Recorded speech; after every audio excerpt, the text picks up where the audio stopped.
నమస్కారం అండి. మనం ఇప్పుడు మంచి కథను విందామా?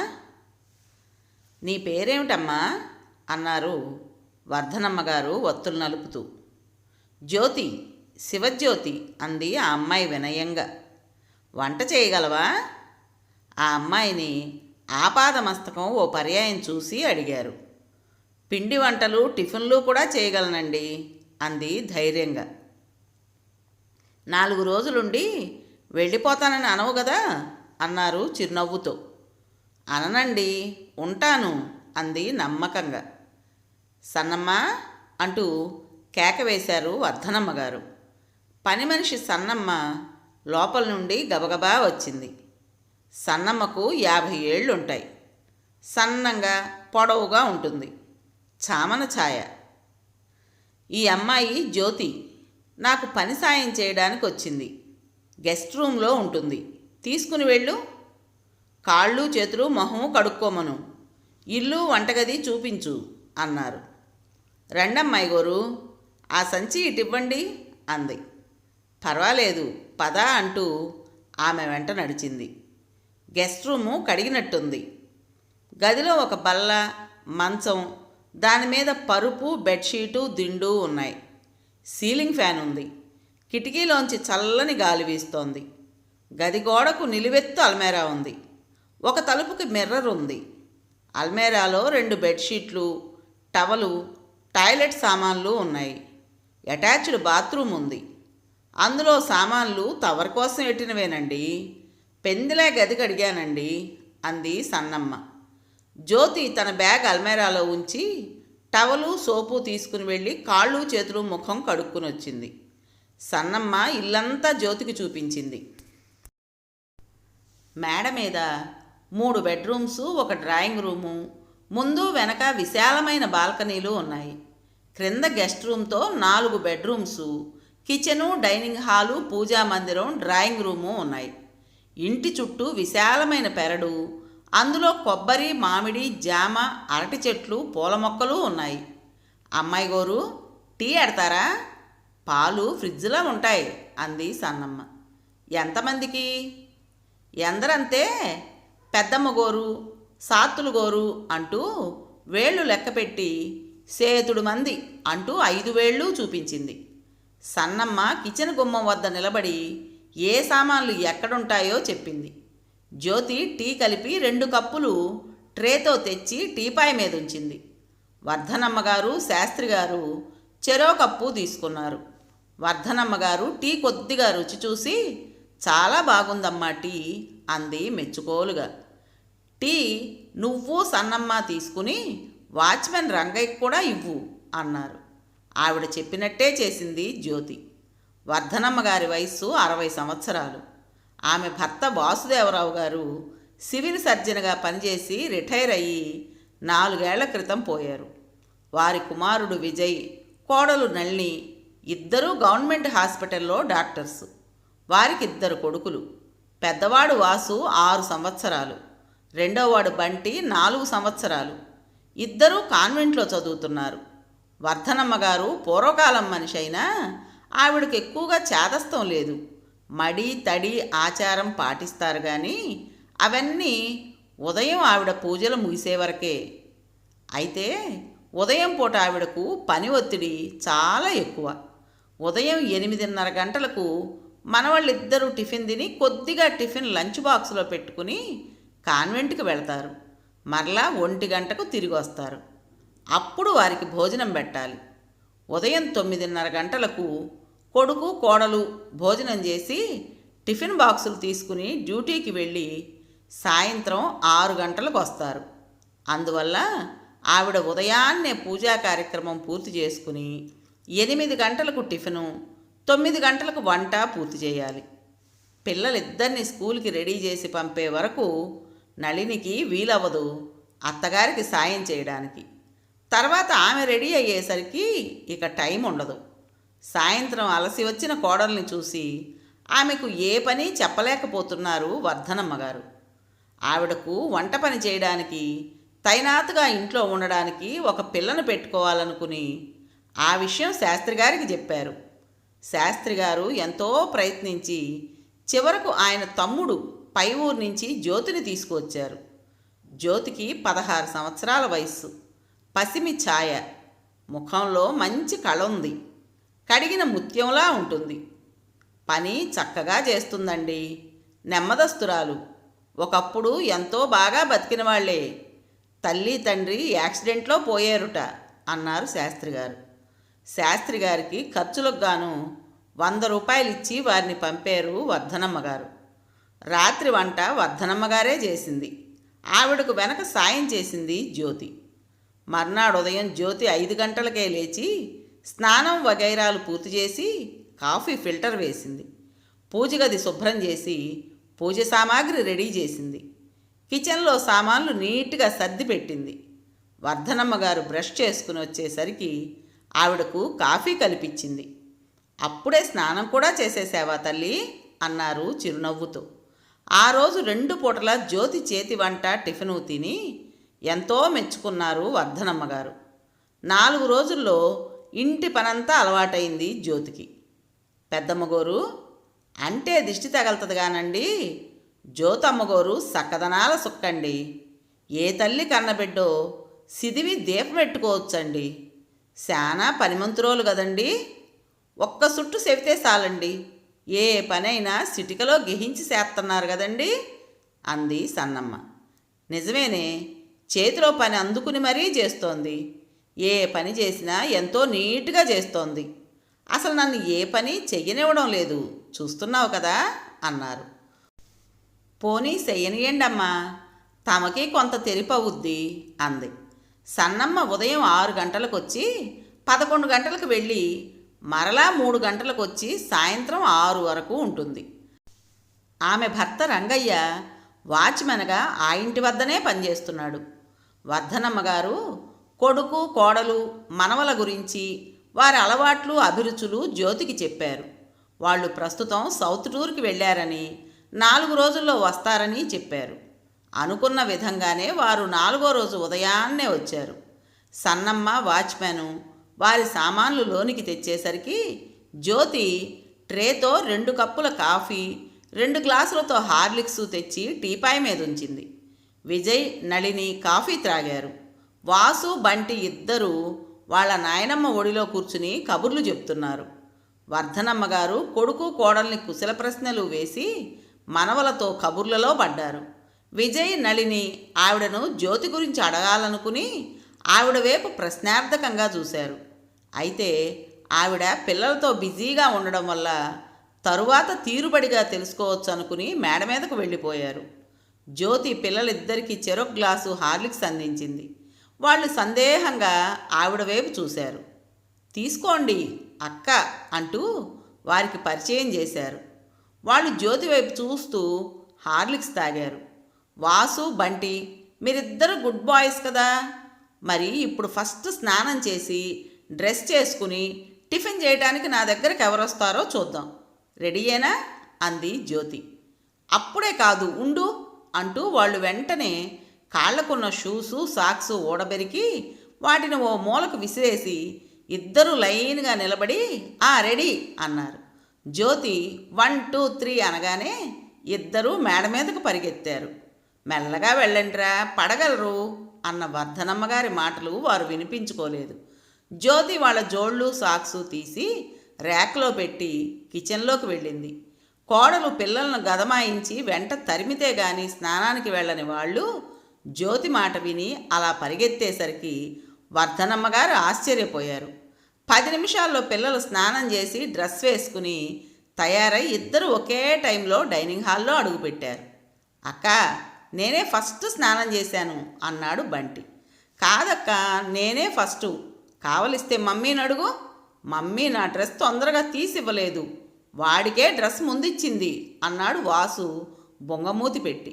ఈ రూమ్లోకి మీరిద్దరూ ఒక టైంలోనే వచ్చారు, ఇద్దరూ ఈరోజు ఫస్ట్ అంది జ్యోతి నవ్వుతూ. ఆమె అలా అనగానే వారి ముఖాలు వికసించాయి. కొడుకు కోడలు కిందకు రావడంతో వర్ధనమ్మగారు డైనింగ్ హాల్లోకి వచ్చారు. పిల్లలు పేచీలు పెట్టకుండా పొందిగ్గా కూర్చుని ఆ అమ్మాయితో కబుర్లు చెప్తూ టిఫిన్ చేయడం చూసి ముగ్గురు ఎంతో ముచ్చటపడ్డారు. వర్ధనమ్మగారు జ్యోతి గురించి కొడుకు కోడలికి చెప్పారు. ఆ అమ్మాయి నన్ను ఏ పని ముట్టుకోనివ్వడం లేదు. మంచి పనిమంతురాలు. చేసే పని నీట్గా చేస్తోంది. నిమిషం తీరిగ్గా కూర్చోదు. ఇల్లంతా ఎంత చక్కగా సర్దిపెట్టిందో చూసారా అన్నారు. నిజమే, ఇంట్లో సామాన్లు డెకరేటివ్గా అమర్చబడ్డాయి. లంచ్కి దోసకాయ పప్పు, గుత్తి వంకాయ కూర, కొబ్బరి చట్నీ, రసము, మిరియం వడలు, సేమియా పాయసం చేసి డైనింగ్ టేబుల్ మీద ఉంచింది జ్యోతి. ఆ రోజు డ్యూటీ ఆఫ్ కనుక లంచ్కి అంతా ఒకే పర్యాయం వచ్చారు. డైనింగ్ టేబుల్ మీద ఉన్న ఐటమ్స్ చూడగానే విజయ్ కళ్ళు సంతోషంతో మెరిశాయి. అతనికి మిరియం వడలు, సేమియా పాయసం ఎంతో ఇష్టం. వర్ధనమ్మ గారు వడ్డన చేస్తూ జ్యోతిని కూడా వారితో భోజనానికి కూర్చోమన్నారు. కానీ ఆమె తరువాత తింటానంది. నానమ్మ, ఈరోజు డాడీ బర్త్డేనా అన్నాడు బంటి. కాదురా, ఎందుకని అన్నారు. మరి ఇవెందుకు చేశావు అంటూ వడలు పాయసం వైపు చూపించాడు. వర్ధనమ్మ గారు ఫకాలు నవ్వారు. అవి నా కొడుక్కి ఇష్టం అందుకని అన్నారు. మరైతే నాకేమిటి ఇష్టం అన్నాడు బంటి. నీకేది ఇష్టమో నువ్వే చెప్పాలి, చెప్పు అంది జ్యోతి.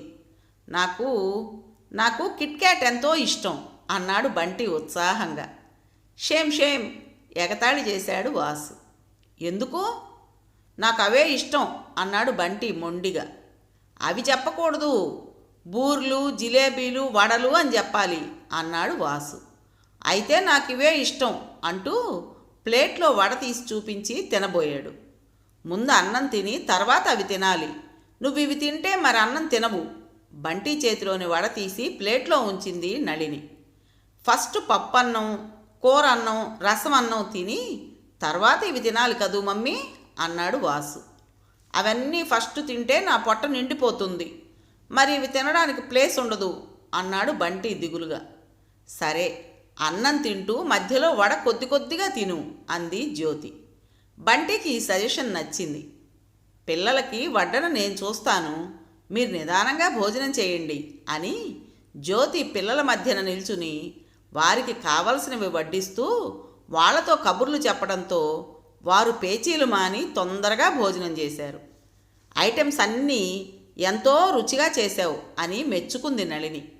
జ్యోతి వాచ్మెన్ రంగయ్య ద్వారా తోటకూర, గోంగూర, బచ్చలి, బెండ విత్తనాలు తెప్పించి పెరట్లో మళ్ళు కట్టి పిల్లల చేత వేయించి వారికి గార్డెన్ వర్క్ పట్ల ఇంట్రెస్ట్ కలిగించింది. వారు నాటిన బెండ కాపుకు రావడంతో పిల్లల ఆనందానికి ఇక అంతే లేదు. వాళ్ళు తమ ఫ్రెండ్స్కు చూపించారు. పిల్లలిద్దరూ జ్యోతికి ఎంతో చేరికయ్యారు. వారిని ఉదయాన్నే నిద్రలేపి 8 గంటలకల్లా తయారు చేసి స్కూలుకు పంపడం, మరలా 1 గంటకు వారికి లంచ్ పెట్టడం, పెద్దవాళ్ళకి 9 గంటలకు లంచ్ రెడీ చేసి డైనింగ్ టేబుల్పై ఉంచి వారి టిఫిన్ బాక్సులు రెడీ చేయడం, పిల్లల చేత స్కూల్ హోంవర్క్ చేయించి చదివించడం లాంటి పనులన్నీ చకచకా ఎంతో ఓర్పుతో నేర్పుగా చేస్తోంది. ఆమె వచ్చిన నెల రోజులకే ఇంట్లో వచ్చిన మార్పుకు అందరూ ఆశ్చర్యపోయారు. నళినికి ఉదయం పూట ఎంతో రిలీఫ్గా ఉంటోంది. పిల్లలు అసలు దేనికి పేచీలు పెట్టడం లేదు, ఒకరితో ఒకరు పోటీ పడటం లేదు, తమ పనులు తాము చేసుకుంటున్నారు. ఇంట్లో కన్నెపిల్ల కలివిడిగా అటూ ఇటూ మసలటం వర్ధనమ్మ గారికి కన్నుల పండుగగా ఉంది. జ్యోతికి పట్టుచీరలతో 4 జతల బట్టలు కుట్టించిచ్చారు. పెద్దవాళ్లకు ఆమె చేసే వంటకాలు, పిల్లలకు ఆమె చేసే రకరకాల టిఫిన్స్ బాగా నచ్చాయి. నెలాఖరున జ్యోతికి జీతం ఎంత ఇవ్వాలనే సందేహం వచ్చింది వర్ధనమ్మ గారికి. ముందుగా జీతం విషయం ఏమీ నిర్ణయించుకోలేదు. శాస్త్రి గారు కూడా ఏమీ చెప్పలేదు. కోడల్ని పిలిచి అడిగారు.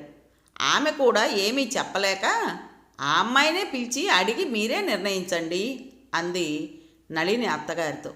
జ్యోతిని పిలిచి అడిగారు వర్ధనమ్మగారు. నాకెందుకమ్మా జీతం? మీరెంతో అభిమానంతో నన్ను మీ ఇంట్లో ఉండనిచ్చి భోజనం, కాఫీ, టిఫిన్స్ పెడుతున్నారు, బట్టలు కుట్టించి ఇచ్చారు. అంతకన్నా ఇంకేం కావాలి నాకు అంది నవ్వుతూ. అది కాదమ్మాయి, మీ వాళ్ళకి ఎవరికైనా డబ్బు పంపాల్సిన వాళ్ళు నాకెవరూ లేరమ్మా అంది బొంగురు పోయిన గొంతుకతో. కన్నీళ్లు వర్ధనమ్మ గారికి కనిపించకుండా ముఖం పక్కకు తిప్పుకుంది. వర్ధనమ్మ గారి గుండె కలుక్కుమంది. వెంటనే ఆవిడ జ్యోతిని అక్కున చేర్చుకుని ఓదార్చింది. పిచ్చి తల్లి, మేమంతా నీ వాళ్ళం కామా, ఊరుకో అన్నారు ఎంతో అభిమానంతో. అనవసరంగా నీ మనస్సు నొప్పించాను అని బాధపడ్డారు. ఒకరోజు నళిని సాయంత్రం ఇంటికొచ్చేటప్పుడు 500 పెట్టి చక్కటి పాలరాతి రాధాకృష్ణుల విగ్రహం కొని తెచ్చింది. ఆ రోజు రాత్రి కో-డాక్టర్ మ్యారేజ్ రిసెప్షన్ ప్రజెంటేషన్ కొరకు ఆ విగ్రహం కోసం ఆమె చాలా షాపులు తిరిగి కొనింది. అత్తగారికి చూపించి ప్యాక్ చేద్దాం అనుకుంది. వర్ధనమ్మ గారు దాన్ని చూసి ఎంతో మెచ్చుకున్నారు. ఆవిడ జ్యోతిని పిలిచి దానిని ఆమెకిచ్చి నీట్గా ప్యాక్ చేయమన్నారు. జ్యోతి విగ్రహాన్ని తీసుకుని 2 అడుగులు వేసేసరికి బంటి పరుగు పరుగున వచ్చి జ్యోతి వెనక నుండి డాష్ ఇచ్చాడు. ఆమె కాస్త పరాకుగా ఉండడంతో ముందుకు తూలిపడి ఆమె చేతిలో బొమ్మ నేల మీద పడి ముక్కలైంది. మేడ మీదకు వెళ్ళబోయిన నళిని ఆ దృశ్యం చూసింది. కోపం పట్టలేక బంటి రెక్క పట్టుకుని వీపు మీద 2 దెబ్బలు వేసింది. వాడు ఏడుపు మొదలుపెట్టాడు. పొరపాటు నాదేనండి, బంటిని కొట్టకండి అంటూ వాడిని నళిని చేతి నుండి విడిపించబోయింది జ్యోతి. అడ్డమైన వాళ్లను నెత్తినెక్కించుకుంటే ఇలానే ఉంటుంది మరి, ఎవళ్ళని మాత్రం ఏమనగలం అంటూ కొడుకుని మేడ మీదకు ఈడ్చుకుని వెళ్ళింది నళిని. వర్ధనమ్మ గారేమో అనబోయి తమాయించుకున్నారు. ఆవిడ తేరుకుని లేచి వెళ్ళి నేల మీద పడ్డ ముక్కలను తీయబోయారు. అయితే జ్యోతి ఆవిడను వారించి అక్కడ క్లీన్ చేసింది. నళిని 10 నిమిషాల్లో తయారయ్యి పిల్లల్ని కూడా తయారు చేసి క్రిందకు తీసుకువచ్చింది. పిల్లలిద్దరూ అక్క టాటా, నాన్నమ్మ టాటా అని చేతులూపారు. చాలు, నోరు మూసుకుని నడవండి అని వారిని గదమాయించి కారులో వారిని వెంట తీసుకుని వెళ్ళిపోయింది. విజయ్ వెన్యూకి డైరెక్ట్గా వస్తానన్నాడు. రాత్రి వర్ధనమ్మ గారు భోజనం చేయగానే జ్యోతి ఏమీ తినకుండా డైనింగ్ టేబుల్ సర్ది తన గదిలోకి వెళ్ళి పడుకుంది. అంతా గమనించిన వర్ధనమ్మ గారి మనసు గాయపడింది. రోజు ఉదయం వర్ధనమ్మ గారు బ్రష్ చేసుకునేసరికి జ్యోతి ఆవిడ ముందు కాఫీ కప్పుతో ప్రత్యక్షమయ్యేది. అయితే ఈరోజు ఉదయం ఆమె అలికిడి లేకపోయేసరికి ఆవిడకు గత సాయంత్రం సంఘటన గుర్తుకొచ్చి ఏదో ఆందోళనతో అమ్మా జ్యోతి అంటూ కిచెన్ వద్దకు వెళ్ళి చూశారు. ఆమె కిచెన్లోనూ డైనింగ్ హాల్లోనూ లేదు. పెరట్లో చూశారు, లేదు. వాచ్మెన్ పాల క్యాన్ తెచ్చి ఆవిడ ముందుంచాడు. వర్ధనమ్మ గారు పాల క్యాన్ కిచెన్లో పెట్టి కాఫీ ఫిల్టర్ వేశారు. అనుమానంతో జ్యోతి గదిలోకి వెళ్ళారు. ఆమె మంచం మీద ముడుచుకుని పడుకునుంది. దగ్గరకు వెళ్ళి ఒంటి మీద చెయ్యి వేసి చూశారు. ఒళ్ళు కాలిపోతోంది. ఆవిడ వెనుదిరిగేసరికి అక్క, నేను ఫస్ట్ బ్రష్ చేసుకొచ్చాను, హార్లిక్సు నాకే ముందివ్వు అంటూ బంటి సుడిగాలిలా వచ్చాడు. వాడి వెనుకనే వాసు కూడా పరుగు పరుగునొచ్చాడు. అక్క ఎందుకు ఇంకా పడుకుంది నానమ్మ అన్నాడు బంటి. అక్కకి జ్వరం, గొడవ చేయక బయటకు పదండి అని ఆవిడ మేడ మెట్ల వద్దకు వెళ్ళి విజయ్ విజయ్ అని కేక వేసి వాసు వెళ్ళి మీ డాడీని పిలుచుకునిరా అన్నారు. ఇదేం కర్మరా బాబు, ఎంతో కలివిడిగా ఇల్లంతా తిరిగే పిల్ల ఇలా అయిందే. అసలు కన్నెపిల్లలు ఇంట్లో మసలడం అచ్చిరాదేమిటో అంటూ దిగులు చెందారు వర్ధనమ్మ గారు.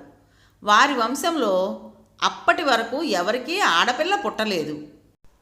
6 తరాల అనంతరం వర్ధనమ్మ గారికి తొలిచూలు ఆడపిల్ల పుట్టింది. వాసుదేవరావు గారు తన కూతురికి లలిత అని నామకరణం చేసి అల్లారు ముద్దుగా పెంచారు. ఆమెకు 12 ఏళ్ల వయసొచ్చాక వర్ధనమ్మ గారికి విజయ్ పుట్టాడు. లలిత చదువుల్లోనూ ఆటపాటల్లోనూ ఫస్టే. తండ్రి ఆమెకు పూర్తి స్వేచ్ఛ ఇవ్వడంతో ఎవ్వరినీ లక్ష్యపెట్టక మొండిగా తయారైంది. తల్లి మాట అస్సలు వినేది కాదు. వర్ధనమ్మ గారు పలుమార్లు భర్తను హెచ్చరించారు, కూతుర్ని అంత ముద్దు చేయడం మంచిది కాదు అని. కానీ ఆయన ఆవిడ మాట వినలేదు. వాసుదేవరావు గారు కూతురి వివాహం ఎంతో వైభవంగా చేయాలని 1,00,000 రూపాయల విలువ గల బంగారు నగలు చేయించి లాకర్లో ఉంచారు. కూతురు పేర 2 లక్షల నగదు బ్యాంకులో వేశారు. ఒకరోజు లలిత ఒక యువకుడు పూలమాలలతో ఇంటికొచ్చేసరికి వాసుదేవరావు గారు వర్ధనమ్మ గారు షాక్ అయ్యారు. డాడీ, ఈయన ప్రతాపు, నా క్లాస్మేట్, మనవాళ్లే. ఈయనకు ఫాదరు మదరు తోబుట్టువులు ఎవ్వరూ లేరు. మేమిద్దరం ప్రేమించుకున్నాం, పెళ్లి చేసుకున్నాం. మమ్మల్ని ఆశీర్వదించండి అంది లలిత ధైర్యంగా. వర్ధనమ్మగారు కోపం పట్టలేకపోయారు. ఏమిటే నీ పొగరు, ఎంత తెగింపు! నిన్ను కన్న తల్లిదండ్రులు మాతో ఒక్క మాట చెప్పకుండా పెళ్లి చేసుకున్నావా? ఏ ముఖంతో మా ముందుకొచ్చావు? పో బయటకు. జన్మలో మళ్ళీ నా కళ్ళబడద్దు. చూశారుగా, మీరిచ్చిన ఫ్రీడమ్ వలన మీ కూతురు చేసిన ఘనకార్యం. అసలు మీ వంశానికేదో కన్యశాపం ఉంది. ఆడపిల్లల అచ్చటా ముచ్చటా చూసే యోగం లేదు. అందుకే ముందు దాన్ని బయటకు పొమ్మనండి, లేకుంటే నా శవాన్ని చూస్తారు మీరు అన్నారు వర్ధనమ్మగారు ఎంతో ఆవేశంతో. వాసుదేవరావు గారు ఏదో నచ్చజెప్పబోయారు. పదండి, ఇంకా ఎందుకిక్కడ అని లలిత భర్త చేయి పట్టుకుని విసురుగా వెళ్ళిపోయింది. ఆమె జాడ నేటి వరకు తెలియలేదు. ఏమైందమ్మా అంటూ విజయ్ వచ్చి జ్యోతి పల్స్ చూశాడు. ఫీవర్ చాలా ఎక్కువగా ఉందమ్మా అని వెంటనే ఇంజెక్షన్ చేశాడు. తప్పంతా నాదే, బంటిని కొట్టకండి అని కలవరిస్తోంది జ్యోతి. బంటి అల్మేరాలో ఉన్న కార్డు సైజ్ ఫోటో ఫ్రేమ్ ఉన్నదాన్ని తీసి, నానమ్మ ఇందులో అక్క చూడు అంటూ వర్ధనమ్మగారికి ఇచ్చాడు. ఆవిడ ఫోటో చూసి షాక్ అయ్యారు. జ్యోతి తల్లిదండ్రులతో కలిసి తీయించుకున్న ఫోటో అది. చూడరా విజయ్, చూడు, ఈ జ్యోతి ఎవరో కాదురా అంటూ కొడుక్కి ఫోటో అందించి దుఃఖం ఆపుకోలేకపోయారు. లలితక్క అన్నాడు విజయ్. అతను ఇంటర్ చదువుతున్నప్పుడు లలిత ప్రతాప్ని పెళ్లి చేసుకుని ఇంట్లోంచి వెళ్ళిపోయింది. ఏం జరిగింది అత్తయ్యా అంటూ నళిని వచ్చింది. ఇంకేం జరగాలి, నా చేతి గోరుముద్దలు తినాల్సిన నా చిట్టి తల్లి తన చిట్టి చేతులతో మనందరికీ ఇన్నాళ్ళు గోరుముద్దలు తినిపించిందమ్మా. నువ్వు తోలనాడినట్టు ఈ పిల్ల అడ్డమైన వాళ్ళు కాదమ్మా, నా సొంత మనవరాలు. లక్షల ఆస్తిని కాలదన్ని కట్టుకున్న వాడి వెంట కట్టు బట్టలతో వెళ్ళిన అభిమానవంతురాలుని ఆడబడుచు. ఆమె కూతురే ఈ జ్యోతి. ఏం శాపమో, కళ్ళ ముందున్న నా చిట్టి తల్లి వాళ్ళ అమ్మ పోలికలు కొట్టొచ్చిన విధంగా ఉన్నా నేను గుర్తించలేక పిల్లదాని చేత ఇన్నాళ్ళు చాకిరీ అంతా చేయించాను అంటూ జ్యోతిని ఒడిలోకి తీసుకున్నారు వర్ధనమ్మగారు. కథ పేరు మానిని. రచించిన వారు రావి ఎన్ అవధాని గారు. విన్నారు కదండి. మరి ఈ కథ మీకు నచ్చిందా? నచ్చినట్టయితే లైక్ చేసి మరో నలుగురికి షేర్ చేయండి. అలాగే ఈ కథ పైన మీ విలువైన అభిప్రాయాన్ని కామెంట్ బాక్స్లో తప్పకుండా తెలియజేస్తారు కదా.